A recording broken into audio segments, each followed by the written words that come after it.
Although Mile Zero was the end of our Victoria trip, it became the starting point for adventure on Vancouver Island, from Victoria reaching all the way to Port Hardy in the north. Hey, I'm not gonna walk all the way there. It is time to introduce our adventure partner, also known as Chloe.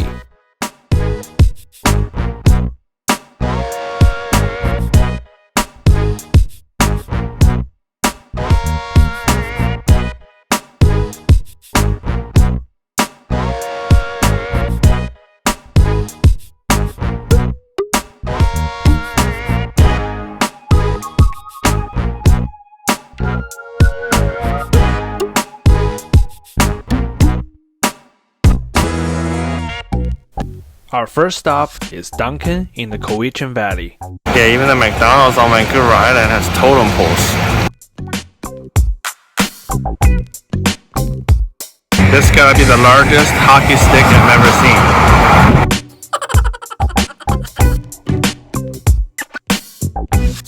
seen. Wait, we're not here just to see a McDonald's and a hockey arena, right?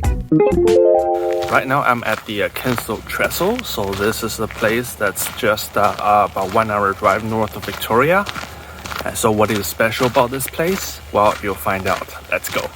If you live in the modern world, you're probably not familiar with what a trestle is. The good thing is, there are enough signs at the Kinsol Trestle which perfectly explain what a trestle is.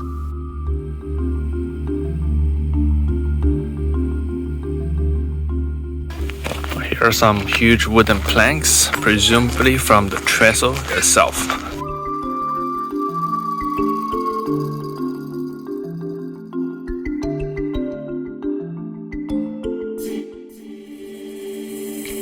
Never realized I was walking on the old railway itself.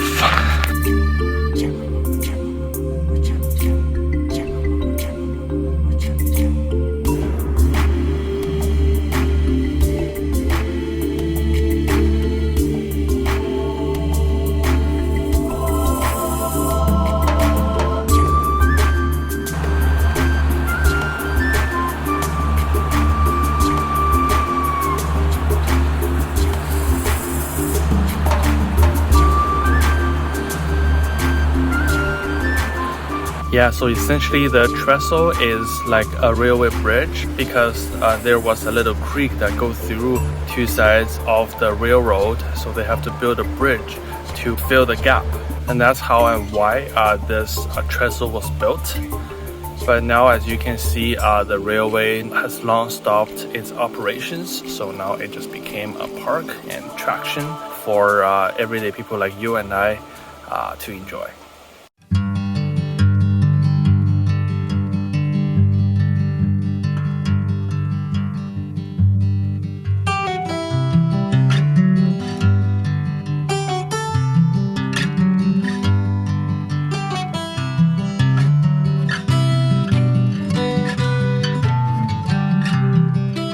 The surrounding area of the Kinsol Trestle is made up of pristine forests. However, the purpose why this trestle and the railway were built was actually to transport trees that were cut down by humans in the Nootka Sound area. A bit ironic, isn't it?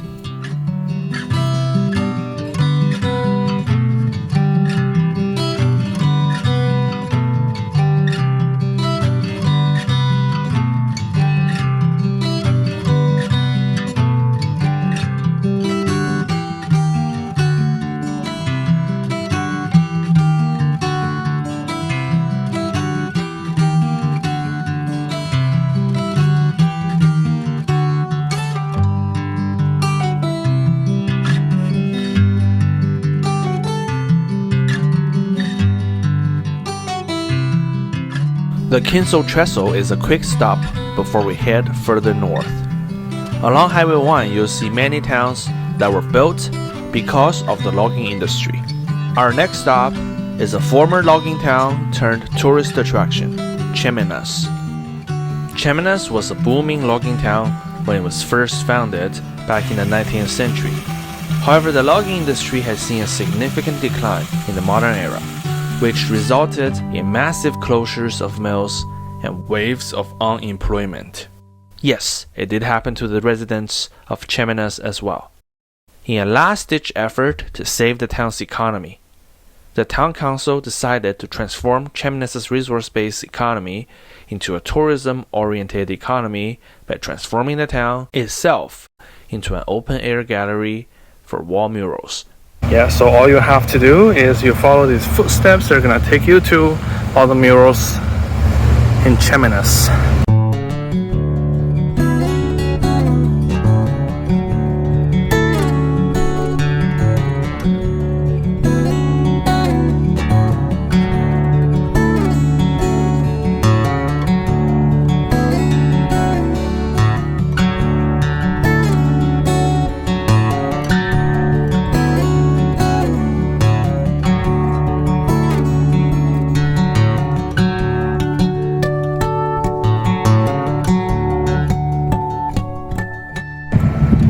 There's still a logging site just right next to the town. Yeah, you can say that this town's murals are very good depictions of the logging company's propaganda. Yeah, you'll indeed find a theme to many murals in Chemainus. Logging is good, and the community there is damn proud of this. Statues and portraits of big logging barons in the past are easy to find in Chemainus.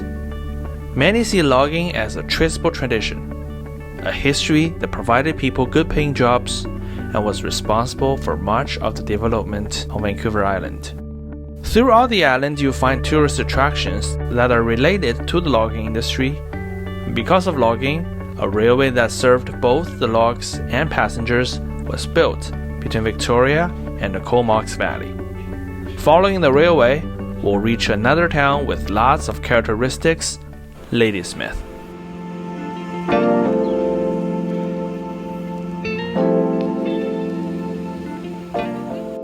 So I'm right now in the town of Ladysmith. This is a small town that's en route from Victoria to Nanaimo. So across BC there are many small towns like this with lots of characteristics. I highly recommend a quick stop over here.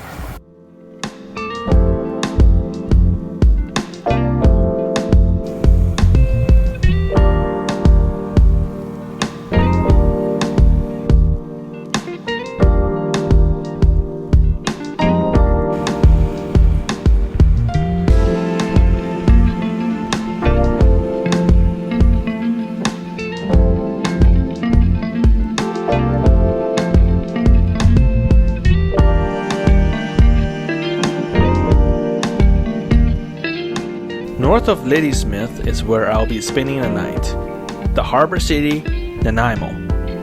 Nanaimo is the second largest city on Vancouver Island after Victoria. Actually, Nanaimo is like the opposite of Victoria. With a modern skyline, a harbor with the views of the nature rather than impressive architecture, almost no international tourists, and yes, it's actually closer to Vancouver.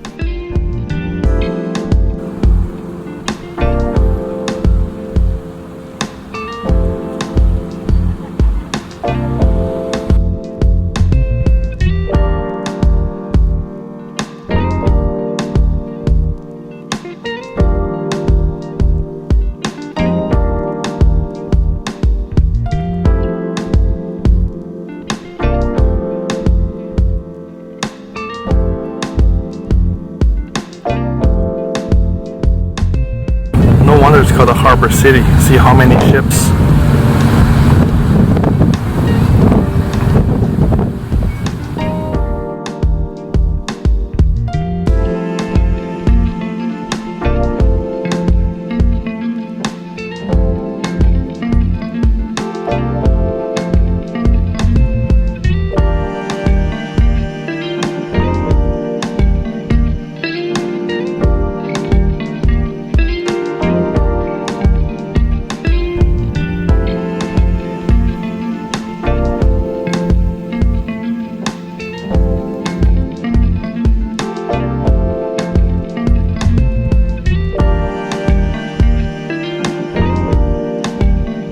But the issue with Nanaimo is that without its scenic harbor, it just looks like any other city in Canada.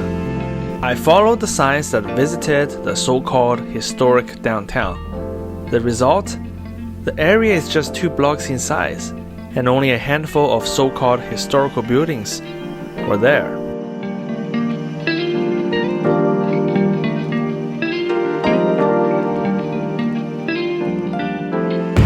Yeah, so unlike Victoria, these are the only historic buildings in Nanaimo.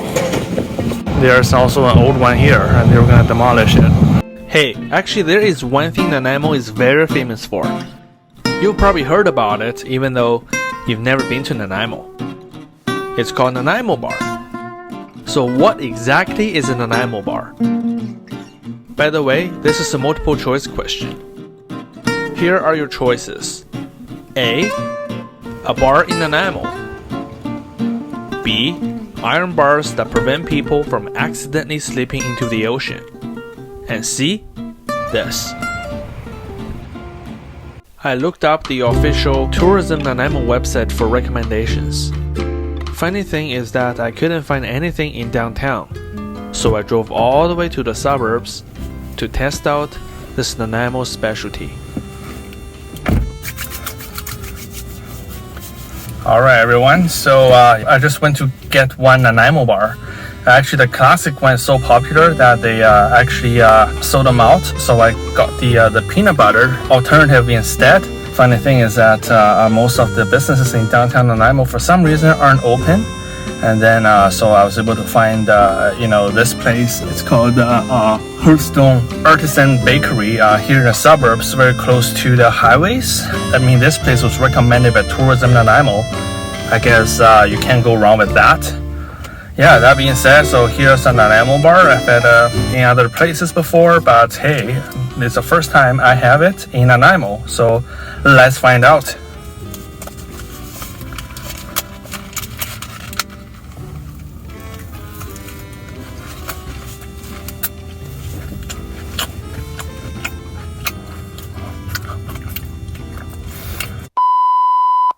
This is so unreal. So they have chocolates and also fillings in the middle, and yeah, with some coconut in there. But trust me, the actual Nanaimo bar, I think to me it's more like ice cream, and well, the filling is more like ice cream, and then you got 2 layers, one on the top, one on the bottom. I can tell. I mean, you know what? This is way better than the ones you buy from a regular supermarket. I mean, yeah, this is an Artisan bakery, and this one piece is almost $5 Canadian. But this Nanaimo bar in Nanaimo, authority absolutely recommend trying it out. So make sure you do your research and find the right place. You're gonna have one heck of an experience. Today's a hot day, so I'm gonna eat it quick. This is so satisfying.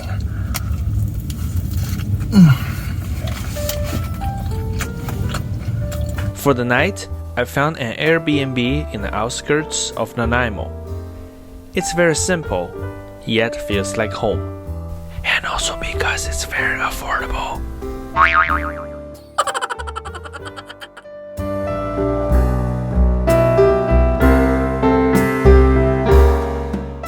In the next episode, we'll continue our journey towards the northern part of Vancouver Island.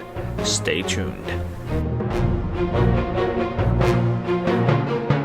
Parksville is a classic example of small town that can't handle the crowd. Well, the thing is, I don't have a fishing rod, I only have a selfie stick here.